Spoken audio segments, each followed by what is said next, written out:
Good morning. This is KELOLAND On The Go with all you need to know in news and weather as you start your Sunday. We also have your boredom busters coming up, but first, our top story.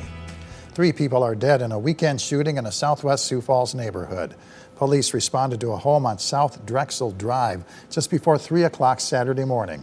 Officers found 3 adults dead and 2 others injured. People who lived nearby were alarmed when they woke up to find a heavy police presence in their neighborhood. And they had the street blocked off at 57th and Drexel and then at 58th Street. And I was just curious, tape everywhere, and I'm going, no clue what was going on. I mean, there's been like break-ins. My truck was stolen a couple years ago out of my driveway, but I mean, not like 3 murders. Police have a suspect in custody in connection with the shooting. We expect to learn more information about their investigation during tomorrow morning's police briefing, which we will carry live here on KELOLAND.com beginning at 10:30. The South Dakota Highway Patrol turned away a group of protesters waving a Nazi flag at the state capitol on Saturday. According to the Department of Public Safety, the group did not have a permit to demonstrate on the Capitol grounds. State troopers escorted the protesters from the Capitol without incident. Governor Kristi Noem posted on social media, quote, "Nazis are not welcome here in South Dakota. We stand on the shoulders of generations of Americans who have fought for the freedom of all." Meanwhile, the Sioux Falls branch of the NAACP issued a statement last night calling the protest an abhorrent display of hatred and bigotry and is demanding to know the names of the protesters and how they were able to breach Capitol security. Today marks the 52nd anniversary of one of the deadliest floods in U.S. history. On this day, back in 1972, a thunderstorm stalled over the Black Hills. The heavy rain overwhelmed Rapid Creek and caused Canyon Lake Dam on Rapid City's west side to burst. 238 people died in the flood that also caused millions of dollars in damage. In an effort to prevent future natural disasters, the city prohibited any new commercial and housing developments along the banks of Rapid Creek. Instead, the area was turned into a greenway filled with parks and hiking and biking trails. This weekend, the Friends of Rapid City Parks is hosting Greenway Days to honor the lives lost in the flood, as well as to celebrate the outdoor enjoyment the Greenway has provided the community over the past half-century. Today's events include a disc golf tournament, a creek cleanup, and a memorial 5K walk. Let's take our first look at the forecast now. Meteorologist Adam Rutt in the Storm Center. Good morning, Adam. Good morning, Perry, and good morning, everybody. It's a beautiful start to the day across much of the region, but there are a few small exceptions out there, just not to the east. There's a view from our camera downtown, 62.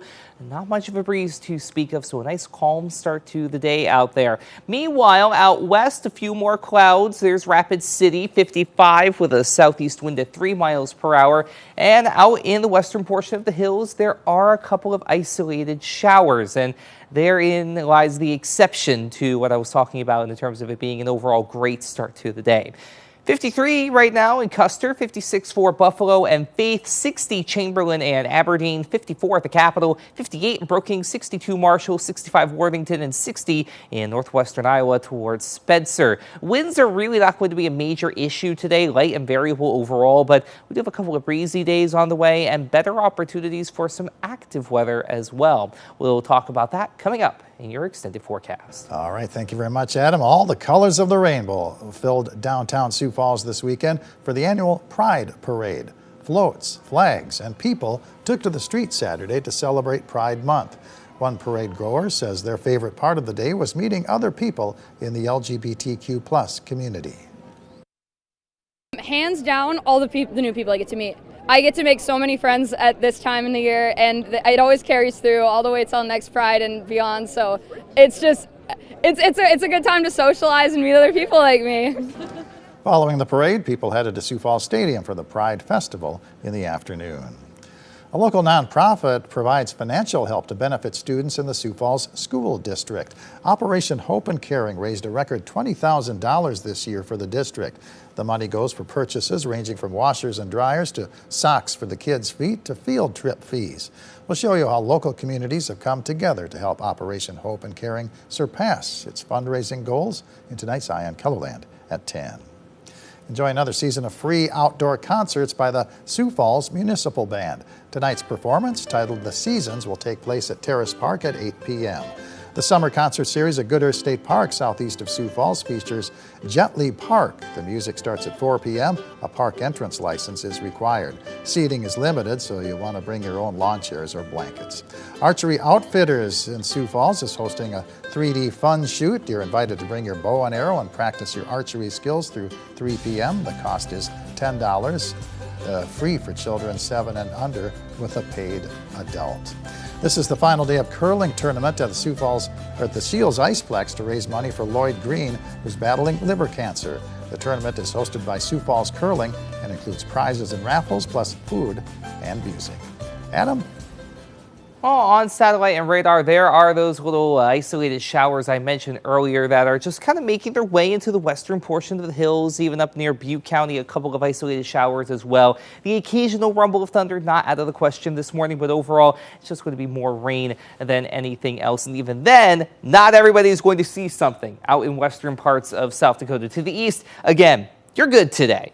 Plenty of sunshine to go around, seasonable temperatures as well.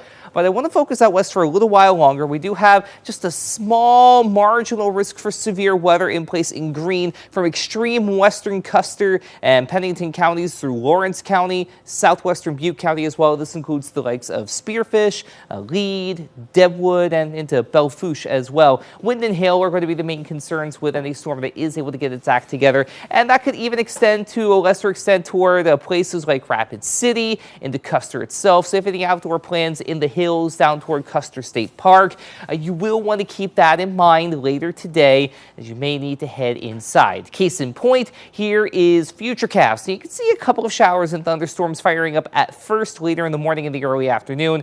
But as we head into the later afternoon and evening, we'll see a couple of those storms try and get a little more wound up, if you will, as they move down to the south and east.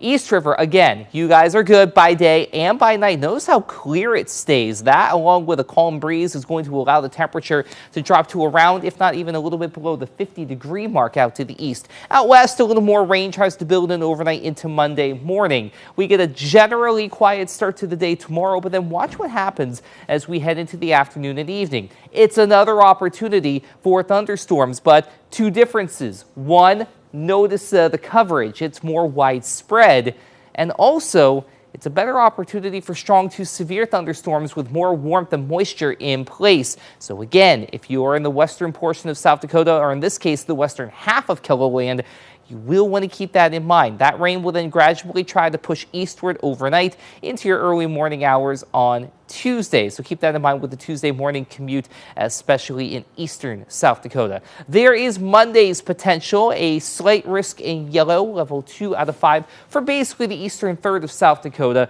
with a marginal risk level 1 in green extending eastward toward Todd and Millette counties, and then as far east as Pierre and Mobridge along the Missouri River Valley. Wind and hail, again, are the main concerns, but there is an isolated tornado risk with any thunderstorm that pops up Monday afternoon into Monday evening. Our next potential is Wednesday. This time around, it's East River, including the Sioux Falls area. This will be Wednesday into Wednesday evening that we're going to be keeping an eye on. Already an elevated risk for severe weather in place for everybody shaded in yellow, about as far north and west as Winter, over toward Miller, and then Aberdeen as well. So keep an eye out for updates on the midweek outlook. Until then, though, outside of a couple of showers and maybe a thunderstorm or two out west, today is going to be pretty nice. 70s to around 80 for high temperatures with a good amount of sunshine. Lows tonight in the 50s and mid to upper 50s at that if you're West River. To the east, however, clearer skies with lows on either side of 50. Then for your day on Monday, 70s and low 80s East River, well into the 80s out west. I mentioned that extra warmth, which will in turn help that potential for showers and thunderstorms West River. The rest of your 7-day forecast features a nice day on Monday with 76 in Sioux Falls, but then a daily chance for some pop-up showers and thunderstorms Tuesday into Saturday. Some days will have better opportunities than others, like right now. Wednesday and Saturday hold the best chance, with Wednesday also getting into the upper 80s ahead of another frontal boundary. In Aberdeen, today and tomorrow, beautiful weather, sunny and 75. Then the midweek outlook gets unsettled at times, especially Wednesday with that potential for some stronger thunderstorms. Also Saturday, a good chance for some showers and thunderstorms with highs in the low 80s. In Pierre, quiet, albeit windy as we head into Monday. Then morning showers and thunderstorms possible on Tuesday. Another chance for rain Wednesday with your best bet for thunderstorms coming around on Saturday. I don't want to overlook how warm it's going to get Wednesday and Thursday with highs on either side of 90. And in Rapid City, showers and thunderstorms later today. A few of those storms could pack an extra punch. Then a few more showers and thunderstorms possible Monday. Some of those storms could be strong to severe with a high of 89, 82 with a little bit of rain on Tuesday, then mainly dry Wednesday and Thursday before we have more rain and thunderstorms coming around as we head toward next weekend. Have a great day, everybody. For more on your local news, weather, and sports, you can always head on over to KELOLAND.com.